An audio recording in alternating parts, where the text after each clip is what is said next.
जय श्री कृष्णा। कहते हैं कि अपने जीवन को आप परमेश्वर को सौंप दीजिए, क्योंकि आप संपूर्ण जीवन में भी जितना नहीं कर सकते उतना तो वो एक पल में कर देते हैं।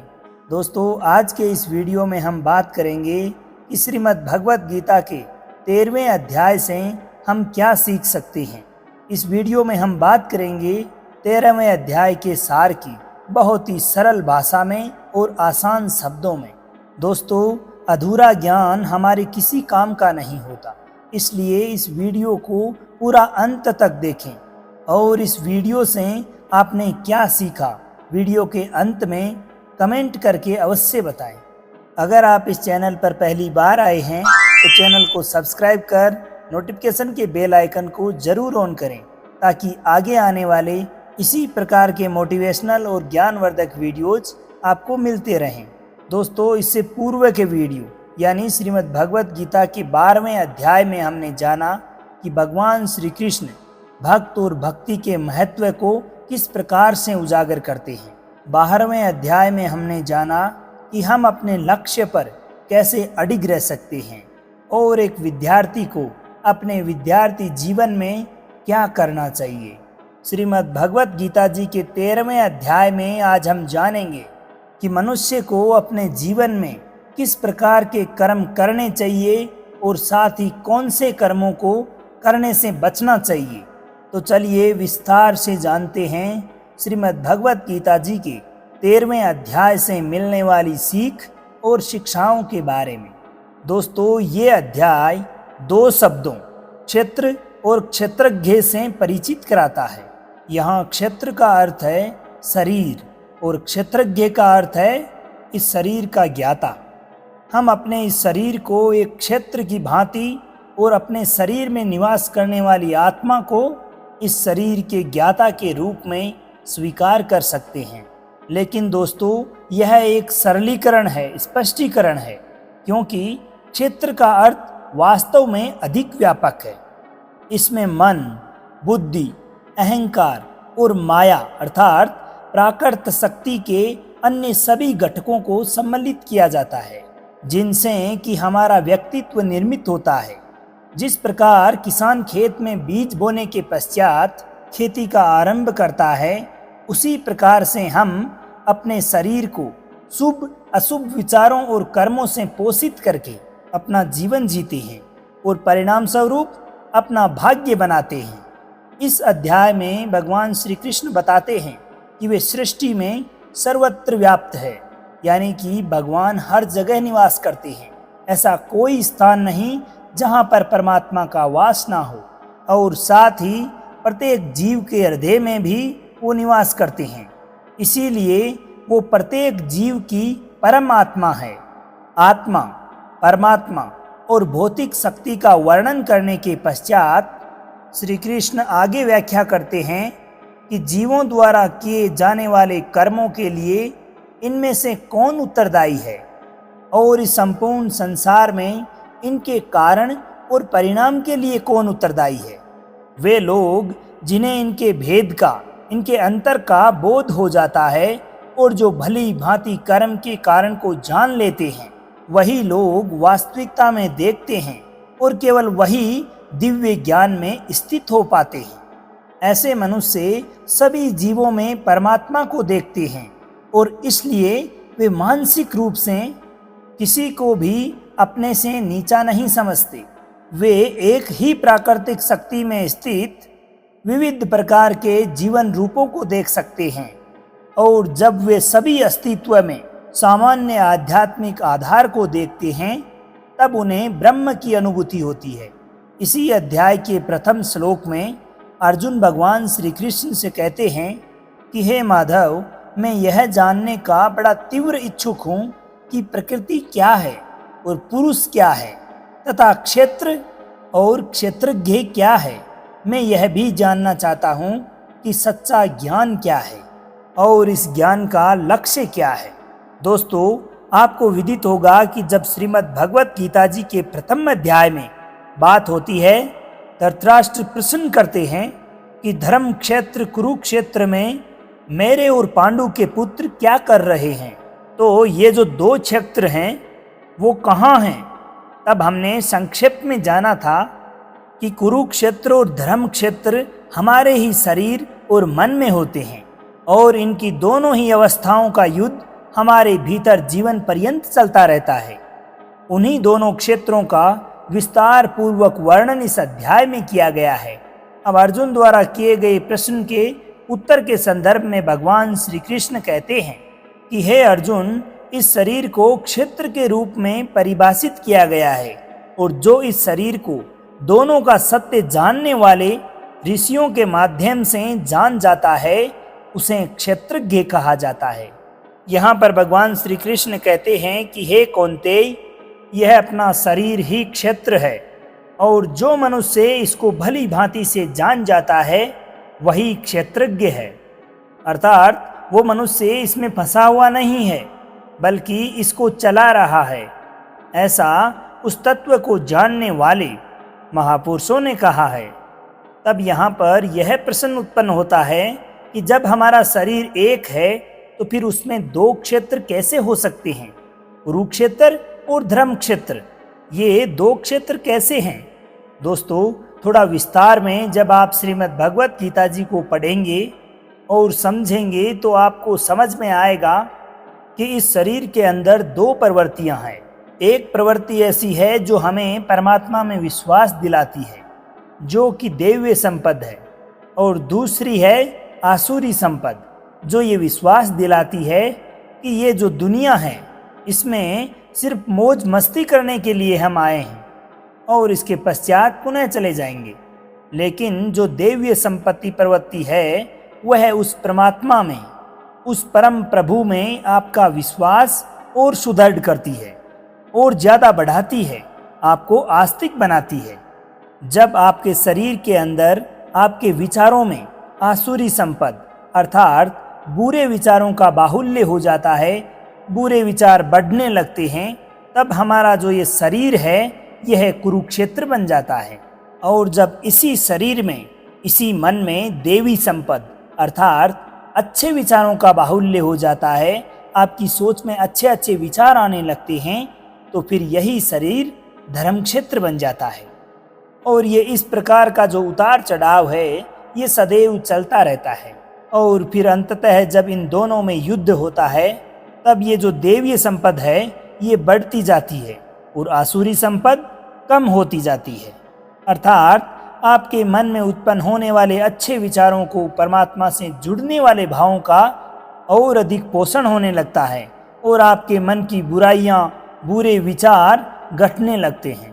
और जब इसी प्रकार से चलते चलते आपके मन में उत्पन्न होने वाली आसुरी संपद प्रवृत्ति अर्थात बुरे विचार खत्म हो जाते हैं, तब आपके मन के अंदर दिग्दर्शन की जो अवस्था है वो आती है। आसुरी संपद प्रवृत्ति के पूर्ण रूप से खत्म होने के पश्चात अब देवी संपद किससे युद्ध करे, इसलिए देवी संपद प्रवृत्तियों का भी आवश्यकता खत्म होता जाता है और अंततः वो भी परमात्मा में विलीन हो जाती है।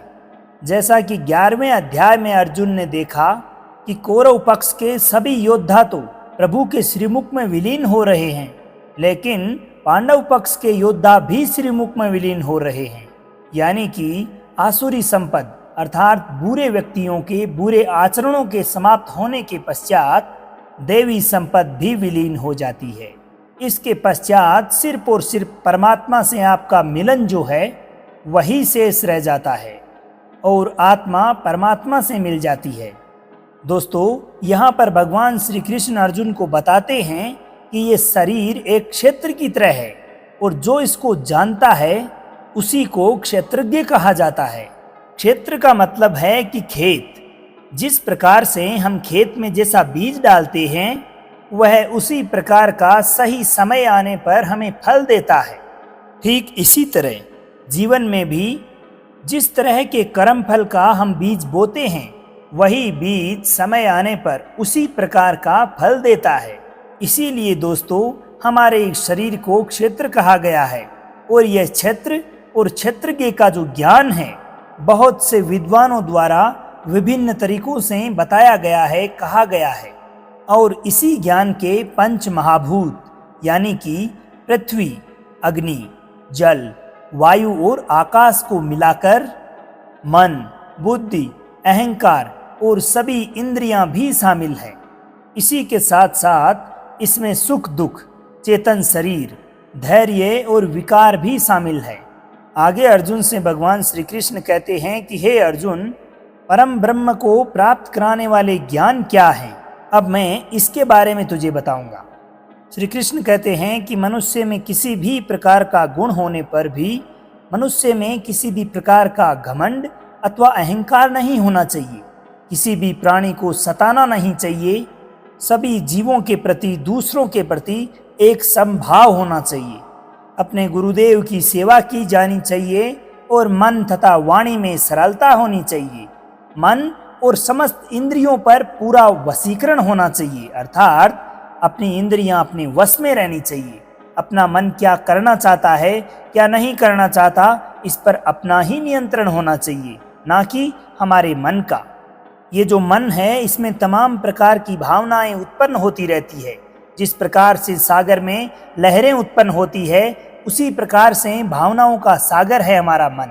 इसमें भावनाएं उमड़ती रहती है, परंतु सभी भावनाओं पर हमारा नियंत्रण होना चाहिए। इसके अलावा संतान, जीवन साथी, घर और धन में किसी प्रकार का मोह नहीं होना चाहिए। अच्छे और बुरे में भी मन तथा बुद्धि की स्थिरता होनी चाहिए। वासना वाले लोगों से सदैव दूरी होनी चाहिए। एकांतवास में अपने मन का शुद्धिकरण करना चाहिए और मुझ परमेश्वर में पूरी तरह से समर्पण और ध्यान मग्न रहना चाहिए। इसके पश्चात भगवान श्री कृष्ण कहते हैं कि हे अर्जुन, अब मैं तुझे परम ब्रह्म के बारे में बताऊंगा।